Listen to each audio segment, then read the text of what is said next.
गुरुजी प्रणाम। राधे राधे। गुरुजी मेरा प्रश्न ये है कि जैसे आपने बताया कि गाय जो है पूजनीय है, तो गाय कृष्ण भगवान को भी प्रिय है। गाय की ऐसी दुर्गति क्यों हुई कि आज उसका इतने बुरी तरह कत्लेआम हो रहा है? उसका मतलब उसको हम इतना पूजते हैं, इतना उसका दूध अमृत के समान है, फिर भी उसको उसकी रक्षा नहीं हो पाती है। आपके घर में कितनी देसी गाय है? एक भी नहीं है। इसीलिए हो रही दुर्दशा। गुरुजी मैं लेक्चर देने के लिए, फेसबुक पे देने के लिए, रोड पे डंडे बजाने के लिए गुरुजी नहीं, please listen to me. Okay. हम लोग इसीलिए नालायक हैं। हम लीडर बनना तो सब चाहते हैं, लेकिन अप्लाई कुछ नहीं करना है। मैं कितने नौजवानों को देखता हूं फेसबुक पे बड़ा बड़ा लेक्चर डालेंगे, वो गौ को बचाओ, गौ को बचाओ, गौ को बचाओ, बहुत बड़ा, ऐसे समझो दुनिया का सबसे बड़ा गौ भक्त है ये, इसके आगे कोई नहीं है फिर। और प्रैक्टिकल लाइफ में एक गौ नहीं है उसके घर में, एक, जैसे अभी आपने प्रैक्टिकल देख लिया, एक एक गौ अगर हम रख लें तो किसके बाप में हिम्मत है जो हमारे घर से गौ को ले जाए?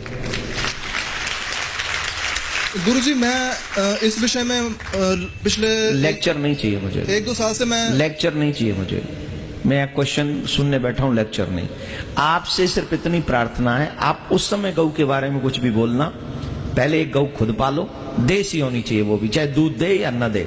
प्लस अपने जितने भी फ्रेंड्स हैं उन सबको ये सलाह देना शुरू करो कि अगर हम दूध पिएंगे तो गौ का पिएंगे, नहीं तो नहीं पिएंगे। जब ये चीजें हमारे समाज में आ जाएगी तो मैं निश्चित तौर पर कह रहा हूं, जिसकी आपने उम्मीद नहीं की वो होगा। गऊ को कोई काटना तो बहुत दूर की बात है, गऊ मिलेगी नहीं। आज तो आपकी गऊ रोड पे भटक रही है, पॉलिथीन रोहतक में खा रही है, जबकि इतना मेट्रो सिटी नहीं है ये। बिल्कुल इतना मेट्रो सिटी नहीं है कि आप घर में गऊ नहीं रख सकते।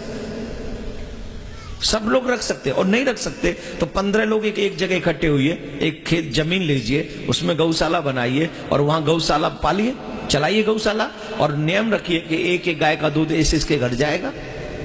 कर सकते हैं, पर करना कौन चाहे? कोई नहीं चाहता। अगर गौ को बचाना है तो सबसे बड़ी बात हम सबको कि कम से कम एक एक गौ हम सबके घर में होनी चाहिए। नहीं रख सकते तो जहां गौशाला है वहां एक गौ का खर्चा दो, हर महीने दो। कौन करेगा? गौ के लिए चारा मांगने चले जाओ, 10 रुपए नहीं देते और गाली और देते ऊपर से। ये हम हिंदुओं की औकात है। दारू का वो पौवा कितनी बोतल पी जाते महीने दिन में पता नहीं। तो कहां से? हम लोग धर्म के लिए पॉजिटिव नहीं है ना। कोई बात करे तो बोले महाराज को राजनीति नहीं करनी चाहिए। दिस इज नॉट राजनीति, आत्मनीति है भाई। दिल परेशान होता है। हम लोगों को थोड़ा सा सेंसिटिव होना चाहिए अपने धर्म के लिए। पैसा तो हम लोग सब कमा लेंगे, धर्म बचेगा तो हम बचेंगे, देश बचेगा। ये देश पुराना देश है जहां सनातन धर्म की परंपरा शुरुआत से। तो खैर बहुत बड़ा लेक्चर हो गया, इस पे छोड़।